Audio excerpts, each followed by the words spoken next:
मुगाचं चांगलं उत्पादन मिळवायचं असेल तर सुधारित वाणाची निवड करणं अत्यंत गरजेचं आहे।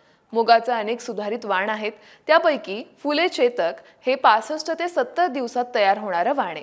हे वाण जास्त उत्पादन देणारं असून भुरी रोगाला प्रतिकारक आहे। या वाणाचे हेक्टरी 12 ते 15 क्विंटल उत्पादन मिळतं। मुगाचे फुले M2 हे वाण 60 ते 65 दिवसात तयार होणारं वाण आहे। हे वाण खरीप आणि उन्हाळी अशा दोन्ही हंगामासाठी शिफारस करण्यात आलंय। या वाणापासून हेक्टरी 11 ते 12 क्विंटल उत्पादन मिळतं। मुगाचं तिसरं वाण आहे विराट। हे वाण उन्हाळी हंगामासाठी उत्तम मानलं जातं, कारण हे वाण 52 ते 56 एवढ्या कमी दिवसात तयार होतं। याशिवाय हे वाण पिवळा विषाणूसाठी प्रतिकारक आहे। या वाणापासून हेक्टरी 10 ते 11 क्विंटल पर्यंत उत्पादन मिळतं। याशिवाय उशिरा पेरणीसाठी फुले सुवर्ण या वाणाची शिफारस करण्यात आली आहे। हे वाण भुरी, पिवळा मोझॅक या रोगाला प्रतिकारक आहे।